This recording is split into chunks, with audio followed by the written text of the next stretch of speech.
Hello, everyone. Welcome to another episode of From the District with State Senator Suzanne Weber. Senator, yes, how are you? Oh, well, I've been busy. Let me Yes. tell you. You're home. You're home. I never knew how busy I could be, but it's really exhilarating and it's really it's challenging. Well, uh, I got in a little bit of trouble. Katie told me these are too long. Even I'm keeping them at 30 minutes, so we're going to limit our I banter know. because we have a lot to talk about. So Well, yeah, we'll have to talk fast. Yes, let's start. You wanted to talk about the situation around dialysis in Tillamook County. I know that has been a big issue over the last year or so. I think you have an update. What have you got? Well, I met with Cyrus Javity and OHA this week. Oregon Health Authority, right? Yeah, Oregon Health Authority. And I'm disappointed in how they are approaching this because they are putting a lot of sideboards on what needs to be done in that facility. And it's not necessarily something that is imperative when you're looking at people's health. And so I have to say, I'm disappointed in the way that OHA is approaching this, and I might have got a little cranky. And I think that if you look, Cyrus has written out all that needs to be done, and I'm not going to, according to OHA, and what could be just put on the sidelines so that we could get on with this. So it's still something that is brewing, and right now, OHA is the holdup. Well, OHA has been a problem in numerous fronts for a number of years. Now, again, embroiled in controversy in that their director is now part-timing, moonlighting at Stanford, I believe. Yes. Stanford, in case anyone did not know, not in Oregon. Not in Oregon. No. In California. So she's teaching classes there, but is the Oregon Health Authority director in Oregon. Right. And you know, you really should be focusing on stuff like this in Oregon. Once again, I feel that this is the urban-rural divide. They are not paying attention to small communities with big problems. Well, it seems like it's the Oregon-California divide Yeah. as well. Glad to hear that you are working on that, Senator. It has been such a huge problem. And I think sometimes people in other parts of the state just look at the number of miles that somebody would have to travel and say, oh, well, it's just, 50, 60 miles. It's not a big deal. It's not 50 or 60 miles on like an interstate highway. It's not I-5, right, that you can do in an hour. Miles over a mountain pass, which is a real problem in the winter. Yes. Real problem during the summer, too, when you got a million people there. But glad you're on that. But that actually is a good connection to some other things we need to talk about here. And that most recently, or not too long ago, ODOT announced that it had a little accounting bugaboo. Yes, just $1 billion. What's $1 billion among friends? And it wasn't just yesterday. It was a couple years ago. And, did they forget to tell us about that? Yeah. They just took the whole thing and presented it so lightly and they were almost glib, but they've taken care of it. They figured it out. Yeah. In the meantime, we have the cost of construction rising exponentially. We had a bill in 2017, the 2017 highway bill. Right. There are several projects that are not finished from that. And as a result, time and inflation and the cost of construction has bloomed. So there are projects that started out at $7 million that are now at $32 million. And the project scope has not changed. So there are some real issues with funding, ODOT especially. And what they're doing is they're cutting back on services. So, we've got a post up there at Manning, going over in that area, 26-6 area. That's going to go away. The person will get a job somewhere else. And we won't have that coverage from the other side of the hill. Right. It's a problem. Yeah, especially this year being so big on transportation, knowing that we've got a huge amount of transportation infrastructure issues that have to be addressed. Losing $1 billion, that's that really is unforgivable. And I think this is, I think, and tell me if I'm wrong, Senator, but we have, I think in a lot of ways, Governor Kotek has been better in a lot of things than we expected. But it doesn't seem like personnel management is one of those things. I know. It's that, Yes. is somebody not going to get fired? Right. I'm assuming the OHA director either didn't disclose these classes she was teaching in Stanford. Is she going to get fired? Why you? At the end of the day, you can't pass bills to make this stuff happen. No, you can't. You've got to have confidence. Exactly, and you can't follow through to see that plans are continued and finished if you don't have the leadership that's going to, dedicate themselves to this, their job, and they're being paid well. I should say, when you look at some of them, more than $200,000 a year for a government job. Some of these people, these people are being paid 2 or 3 times the amount the governor makes. Exactly. He only makes like $100,000 a year. And that may sound sounds like a lot of money, but when you're the CEO of an entire state, tens of thousands of employees, $100,000 is not that much for that level of responsibility. But the big responsibility she has is putting people in place who can do these big jumps. Right. And gosh, it just seems like heads need to start rolling, and it's just not happening. Yes. Oh, well, yeah. Being on Ways and Means, I'm seeing the increased desire for people to have their budgets also bumped up. And is the money going to be there? I don't know. The governor's very cautious about that also. Right. Which brings up Ways and Means. Well, before we do that, I want to tie ODOT. Well, we're talking about transportation, talking about ODOT. There was a hearing. I think was it this week? Yes, it was this week. It all rolls together. It all rolls together. Yes. About a new proposed tax on tires. Yes. I'm sorry. There's a Martin moment. Over in his grave. Yes. The tax on tires. You got to wonder. Well, you got to look at what people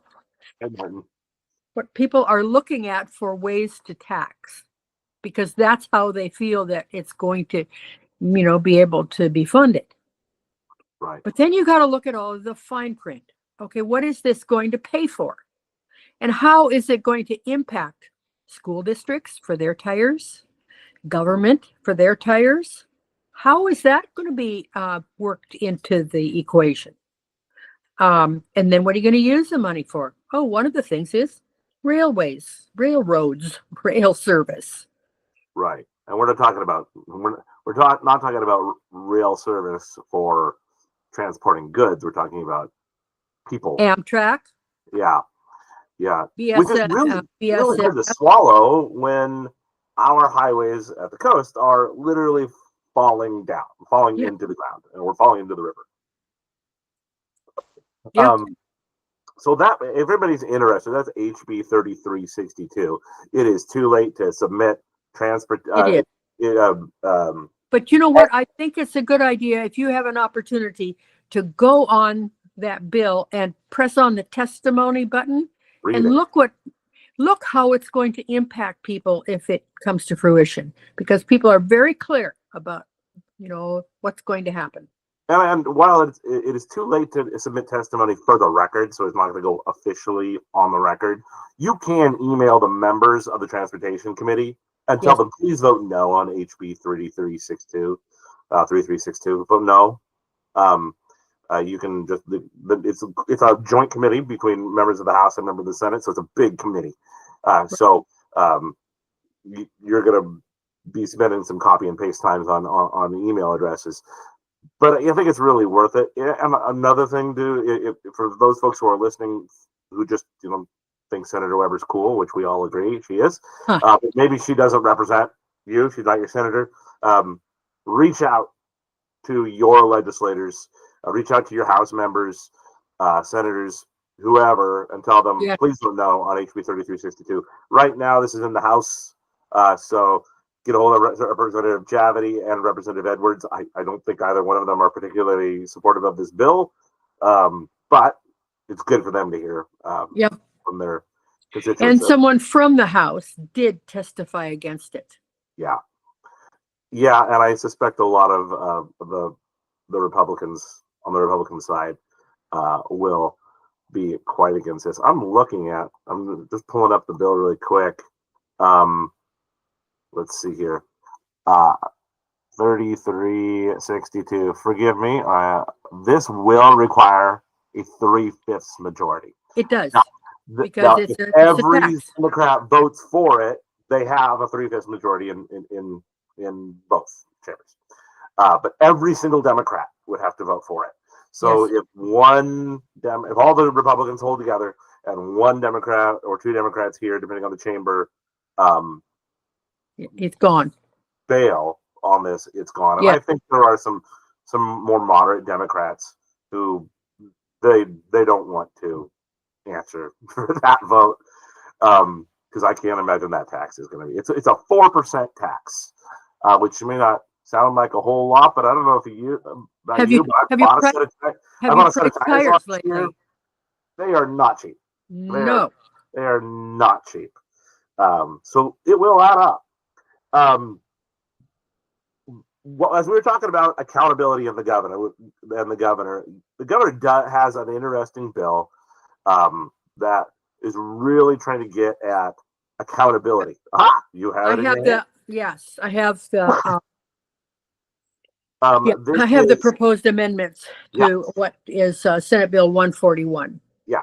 So if anybody looks up Senate Bill 141, it looks like it's like a 5-line bill. It's what we colloquially call a gut and stuff. Right. That they filed a bill before the deadline, and they went to work on the actual bill, which is the amendment, and it would replace the bill. So tell us what's in this bill and what you're trying to get at, because I believe you support this. I support accountability, and the governor is concerned that we continue to keep giving education more and more money, but we got some problems in how we're spending the money. Yeah. And we're throwing more money at it, and we haven't seen the proficiency rates increase. And so this is an effort to look specifically at K through 12. Right. And how we can help our school districts be able to improve that proficiency. And I didn't say, it's about 56 pages of information.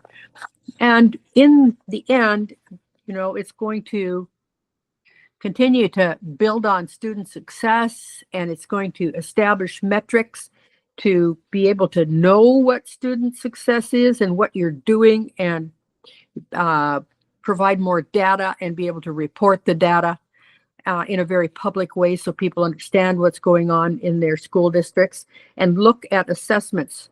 We've had a problem in that we don't usually test until the end of the school year. Well, is that the right time to find out that your kids are doing poorly and you could have done something to augment their education? So we're looking to encourage the governor to look forward to maybe add a part here that would, if you have assessments, that they have to be real assessments, they have to be assessments that are going to be the same across the board. So we have consistent data that is compatible, and that it is going to provide us with information that we're going to need to be able to help our kids. Right. Well, I'm glad that this governor is at least acknowledging the problem. Governor Brown just didn't just turned a blind eye to the problem. At least the governor, Governor Kotek, is willing to admit that, hey, we can't just keep throwing money at the problem and think it's going to get better. I suspect she's still going to want to throw a lot of money at the problem. Oh yes, because I think least, in the governor's budget, it's a little over $11 billion that she has allocated. But the people in the classroom and in the school districts think that $13 billion is a more realistic fee. That's a lot of money. That's a lot of money. Right. It's a lot of money for the terrible results we've been getting. And yes. It does not, we're getting like mainstream media reports from across the country pointing out how awful right. we're doing here. And this is a real problem. Yeah. And, we have to look at the science of reading. We've got to be able to impart to our teachers and our administrators, because they're the ones who are doing the evaluating, what this is, how this is, and how it can benefit our kids. Right. Excellent. We have an opportunity for folks in the district to, as talking about allocating money. And we have a lot of great segues this go around, haven't we? Yeah, we do. Speaking of allocating money, we have a great opportunity for folks to, in the district, speak to the allocators of money on what they think the state should and should not spend money on. Tell us about it. On March 28th, the Ways and Means Committee, every year they have a road show, and they go to about 4 or 5 different places, and they listen to the people with the proposals that they have for suggestions for spending money, because those are suggestions, and they will, as a committee, make those determinations at a later time. But they're going to be in Astoria at the Liberty Theater on March 28th from 5 to 7 to listen to people who are interested in how we're going to be spending our money and how they would like to spend the state's money. I have been to these before, and it's a great opportunity to be able to talk to your legislators and to be able to tell them how important what you're hoping their allocations will mean to your area, your district, or your organization. Right. I think this is a great opportunity. I'll just put in my 2 cents for anybody who is going to go to this and testify. Bring up the need for transportation infrastructure on the coast. That I am so glad that when legislators have to come to the district, because they have to drive over the highways to get there, so they actually have to experience what it's like. So, and yes, and that I've got the Highway 30 study bill, and we had that tragic discovery last weekend of the lady who had gone off Clatskine Hill. Well, that's one of those areas that needs more attention. So, they can see actually what people are having to deal with on a day-to-day basis to be able to go to the valley, go to the doctor, go to the grocery store. Right. Well, folks, put that on your calendar. March 28th. March 28th, 5 to 7 at the Liberty Theater. Get out there and have your voice heard. Bring friends, because if you're the only one saying something, they might get heard, but it might get forgotten. If you've got a dozen people saying the same thing, this is what we need here. A pattern kind of gets caught on to what legislators here, and they're gonna have a finite amount of money. There's only gonna be so much money for them to spend, so they're gonna have to make some tough choices. So it's important that you because we've got one more revenue forecast coming before the end of before sine die, and so we've only got one more forecast that's going to determine exactly how much money is going to be able to be spent. Right. And we've had the budget rebalance brought to us, to move those figures around, which all public entities have to do at some point in time. They have to look at their budget before they go forward. Yep. And see what the problems are. And they are many. Yes, they are. Right. Senator, I think Katie will be happy. We've kept this below 30 minutes. Yes. And I, 20, 23. There's no damn timer on this thing. I should have looked when we started. All right. Senator, always a pleasure. Always a speak to you. pleasure, and I hope it's a sunny day wherever you are. It's not. I'm sorry. That's okay. That's okay. We need the rain. All right, Senator, thank you very much. Have Thank a you, Adam. wonderful weekend as we record this on a Friday, and everyone will see you next week. Thank you. Yes. See you next week.